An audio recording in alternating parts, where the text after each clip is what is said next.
약간 과거에 그 했던 갑질이 부메랑으로 돌아서 이제는 자기가 갑질을 받았다고. 나는 이거는 사실은 갑질이 서로 카운터로 막. 흥부범인 유한 채널에 오신 것을 환영합니다.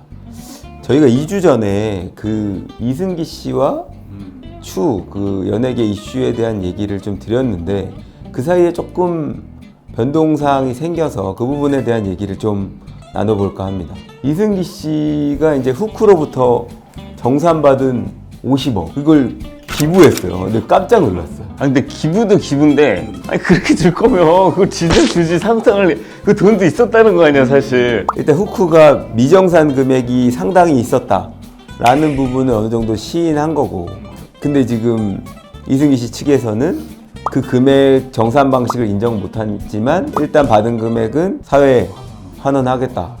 이게 진짜 50억이 나 진짜 깜짝 놀랐어. 이승기 씨를 다시 보게 됐다니까. 페북인가 어디에 글을 올린 걸 보니까 나는 이거를 뭐 돈을 받기 위해서가 아니라 누군가의 흘린 땀을 이걸 제대로 평가해 주지 않고 이런 것들을 좀 바로잡겠다. 그 의도가 그 행동에서 명확히 드러났던 것 같아요. 근데 실제로 가끔 우리도 그런 소송 있잖아. 진짜 이 소송 다 이겨도 100만 원 정도 받는데 거기서 뭐 우리한테 선임료로 몇백만 원, 뭐 1000만 원 이렇게 넘게 하고 소송한 경험들 다 있잖아요. 그러니까 어느 시점이 되면 사람이 진짜 돈이 아니라 내가 받은 상처나 내가 조금 옳았다, 맞았다는 걸 인정받고 싶어하는 마음이 있는데 아마 그 마음이 되게 사무친 거 아닌가. 그러니까 사실은 이제 이런 소속사회 연예인과 갈등이 그러니까 꼭 이제 후크뿐만 아니라 진짜 연예계 전반에 퍼져 있는 고질적인 문제 중에 하나잖아요. 그러니까 이승기 씨는 이번 일을 계기로 해서 만연되어 있는 그런 잘못들이 좀 뿌리째 뽑아지길 그런 바라는 마음에서 사회적인 경각심을 위해서 좀 하지 않았을까 이런 생각도 좀 해요. 이 여파가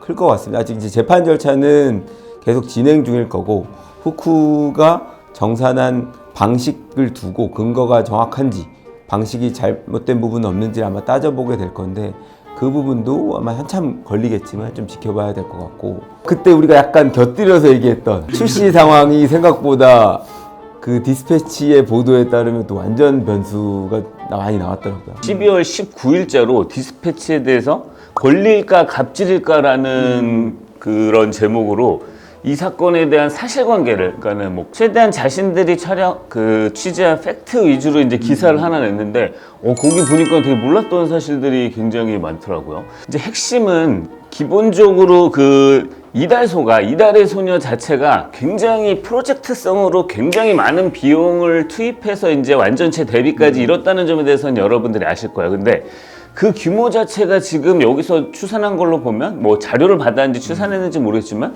대략 데뷔까지 60억 원이 소요됐다고 해요. 근데 사실 기획사라고 해도 뭐 자선사업가는 아니잖아요. 뭐든지 다 돈을 벌려는 목적이고 영리 기업이란 말이에요.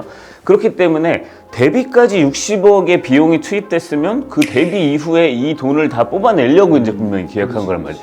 그러다 보니까 이제 전속 계약을 체결할 때 여기서 조금 무리수가 더진 것 같은 느낌이 있어요. 일단 수익 배분을 7대3으로 하더라고요. 계약서를 보면 그 추랑 소속사랑 수익을 그렇게 매출을 7대3으로 나눠 가지고 간 다음에 비용은 그 이후에 가져간 다음에 또 5대5로 터는, 이게 좀 특이해요. 그쵸? 이렇게 계약을 체결하니까는 이제 아무래도 불만이 쌓였겠죠. 1년 수익이 굉장히 많아도 출시는 몇십억을 벌어도 1억도 못 가져가는 이런 사태가 이제 발생이 되면 좀 이따 이거는 한번 계산 한번 해볼게요. 그래서 이제 불만이 누적되고 그 사이에 뭐 정확한 이유는 모르겠지만 하여튼 신뢰를 잃어서 기존의 전속 계약과 관련해서 법적 분쟁이 벌어지니까 일단 이제 효력 정지가 됐어요. 기존의 계약에 대해서. 효력 정지가 되니까 이제 기획사 측에서는 깜짝 놀랐어요. 야, 이대로 만약에 이게 소송이 계속돼서 추를 우리가 놓치면 큰일 나는 거 아니냐.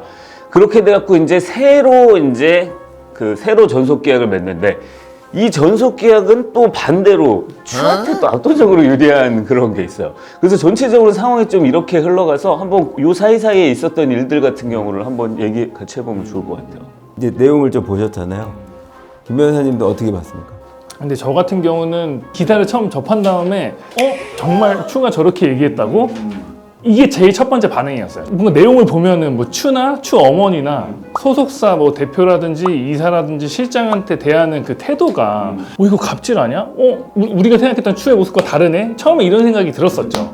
근데 뒤 내용을 보니까 그런 이제 계약 내용 이거 그동안 추가 이렇게 말을 할 수밖에 없었던 사정이 있을 수도 있겠구나. 저는 나중에 그런 생각이 들더라고요. 두 분은 어떠셨어요? 나는 일단 드러난 그 카톡 메시지를 봤을 때는 뭐 막말까지는 아니어도 갑질에 가까운. 그래서 처음에 이제 소속사 얘기가 스텝에 대한 막말, 뭐 갑질 이런 걸로 더 이상 계약을 유지하기 어렵다고 할 때 황금알을 낳는 거위를 왜 죽여 이거였는데 황금알도 낳지만 엄청 더 많은 비용을 부담케 되는 이제 계약이 변경됐기 때문에 이제 소속사 입장에서는 이 계약을 유지하는 게 본인들한테 유리하지 않겠다는 판단이 들긴 한 건데 명분을 삼기에는 약간 그런 갑질, 막말 요 부분을 언급하는 근거는 약간은 있긴 있었나 보다 이런 생각이 들었어. 약간 심리학적으로 사람 평가할 때 이런 평이 있어요. 그러니까 어떤 사람한테 너 저 사람 어때? 라고 물어보면 보통은 단순하게 착하거나 나쁘거나 이 둘 중에 하나로 구분한다는 거야. 근데 그럼 너는 어떤 사람이야? 라고 물어보면 스스로는 평가하기에는 나는 굉장히 복잡하지. 이런 면도 있고 저런 면도 있고 뭐 착할 때도 있고 나쁠 때도 있지만 이렇게 평가를 한다는 거야. 근데 사실 나도 추를 볼 때 굉장히 단순하게 착한 사람이다 라고 평가를 했고 대중들도 다 그렇게 평가를 했을 것 같고 아니 추도 사람인데 사실 화가 나거나 열받거나 누구랑 싸우거나 이런 일이 왜 없었겠어. 그런 차원에서 이 정도를 갑질이라고 볼 수 있냐? 나는 사실 이거는 판단 유보라고 봐. 물론 워딩이 조금 세서 이것만 덜렁 떼어놓고 보면 뭐 갑질이라고 볼 수도 있겠지만 이거를 갖고 갑질이라고 했던 그 소속사의 행태는 나는 조금 무리가 있지 않나 이렇게 봐.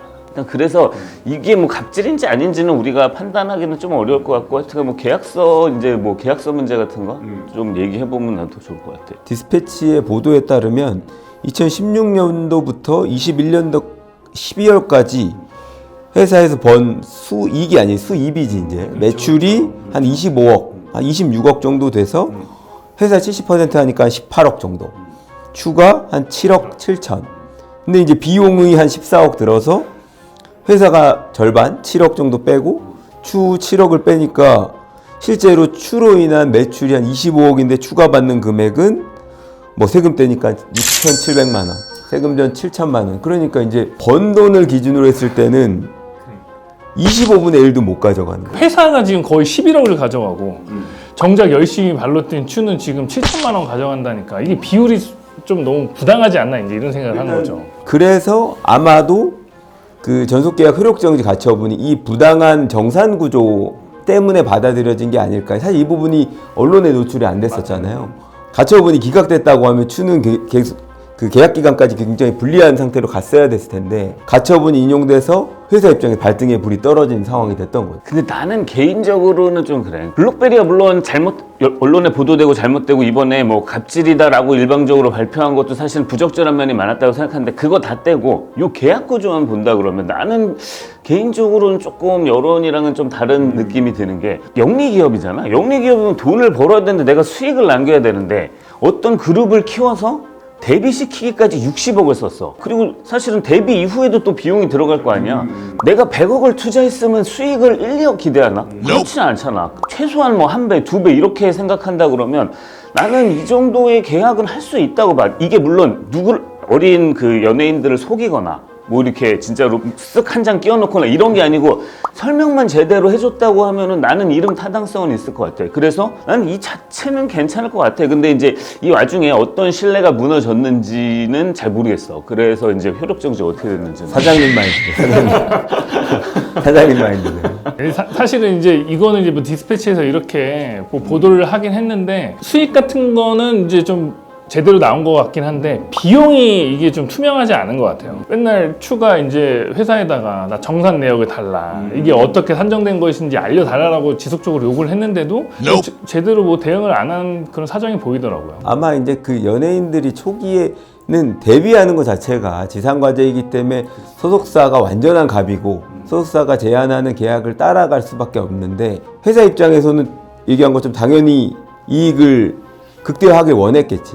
그러다가 효력정지 가처분이 됐을 때 추를 떠나보내면 안 되니까 어떻게든 본인 나름에는 이제는 추를 설득할 수 있는 계약 제안을 한 거야. 70%를 추가 가지고 본인들이 30%. 근데 이제 이렇게 계약을 하고 또 거기에 더해서 손해배상 약정을 5천만 원 약정을 했는데 이걸 지키기가 어려워지니까 이제 와서 본인들도 그렇게 어떻게 보면 추에게 불리한 계약을 자유롭게 체결해 놓고 그리고 이제 와서 본인들도 이게 이제 더 이상 유지하기 어려우니까 그 작은 것들을 문제 삼아서 계약을 해제해버렸다는 게 그 방식 자체는 조금 비겁하다? 그런 느낌이 들었어요. 참 이게 디스패치 보도 통해서 공개된 내용 중에 이달의 소녀가 모여서 이제 촬영을 하기로 했는데 이게 1시간 정도 촬영이 지연됐다는 거야. 일단은 그 근무를 하기는 했는데 추랑 추 어머니 측에서 이거는 계약 위반 아니냐, 시간을 지켜야 되는 게 계약을 지키는 건데 계약 위반이다 해서 5천만 원을 청구해서 5천만 원을 또 받았다고. 그것도 뭐 받았다고 돼 있더라고요. 아니 근데 딴 거는 다 떠나서 이상한만 놓고 보면 사실 이거는 좀 사실 좀 지난 약간 과거에 그 했던 갑질이 부메랑으로 돌아서 이제는 자기가 갑질을 받았다고, 나는 이거는 사실은 조금 과한 게 아닌가라는 생각이 들어. 저거 만약에 그 소속사가 못 준다, 이거 그 정도의 계약 위반 사항이 아니라고 했을 때 추가 소송 제기했다면 줘야 될 것 같아. 어떨 것 같아? 저는 이거 받아들여지기 어려울 것 같아요. 스케줄을 1시간 정도 늦은 걸 두고, 이게 구체적으로 스케줄이 1시간 늦으면 이건 계약 위반으로 본다라고 정했다면 모르겠지만, 그냥 계약 위반을 하면 손해배상 책임이 있다고 예정해 놨을 때 그거를 스케줄 1시간 늦은 걸 두고 5천만 원을 지급하라고 법원에 판결했을지 좀 의문이고, 근데 그걸 보면서 아, 추가 법률적 조언을 잘 받았구나 느꼈던 게, 저희가 이제 손해배상 소송 어렵다는 얘기하지만 액수에 대한 입증이 있어요. 만약 내가 스케줄 1시간 늦으면 내가 얼마의 피해를 입었는지를 입증해야 돼. 입증하기 쉽지 않잖아요. 근데 그거를 액수를 이렇게 예정해 놓으면 그 액수 그대로 다 인용될 수 있다는 거야. 그래서 그 예정을 했던 건 굉장히 신의 한 수였다, 추 입장에서. 하여튼간 이거는 지금 뭔가 그 갑질이 서로 카운터로 막 계약서 기준으로 봤을 때, 아니 초반에 이딴 계약을 했는데 다시 크로스로 뭔가 이딴 계약을, 나는 실무에서 이런 경우는 처음 보는 것 같아. 우리나라는 계약서 쓰자고 하면 친해도, 예를 들어 돈을 빌려도 차용증 쓰자고 하면 약간 불쾌감을 드러내잖아. 근데 이걸 계기로 뭔가 계약서를 작성하고 다 정해놓는 문화가 생기지 않을까 싶기도 하네. 사람 믿었다가 피해본 적 많지 않습니까? 저는 많아서 저는 제 개인 소송도 많이 했습니다.